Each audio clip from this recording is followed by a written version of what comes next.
අචින්ත චින්ත ධම්ම මොකද ගස් බල්ලෙක් ඔය බණ කියන්නේ ගොන් හරකෙක් සිතන දේ වෙන්නේ නැහැ වෙඩ දේ හිතා ගන්න දෙකින් තුනදකින් ගස් බල්ලා ඔය වගේ ගොන් හරක්ගේ බණ අහනවද මොකද්ද මොකෙද්ද ඔක ඈ අරගලේ වෙලාවේදී අයිස්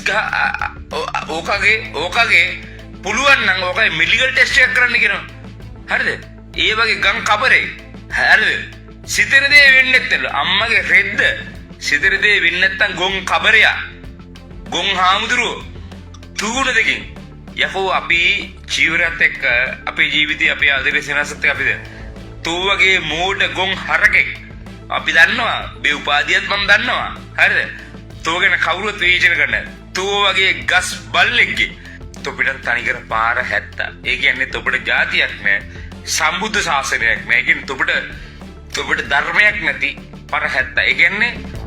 සිතන දේ වෙන්නේ නැහැ සිතන දේ වෙන්නේ නැත්තම් ඒ ගස් බල්ලගේ තෝ බනහන්න සිතන දේ වෙන්නේ නැත්තම් ගස් බල්ලෝ තොපි මොන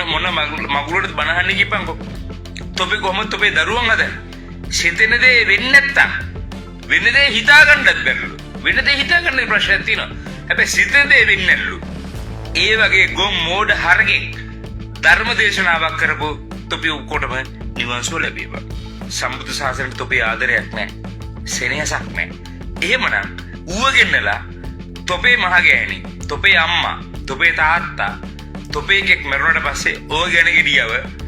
ඔකට නම් මං කියන්නේ ගඩ ගෙඩියා උගේ ඔක්කොම රෙකෝඩ් තියෙනවා මගේ ඔය ගැන ගෙඩිය ගන්නලා තොටපොළ පාංශෝලි කියන්නේ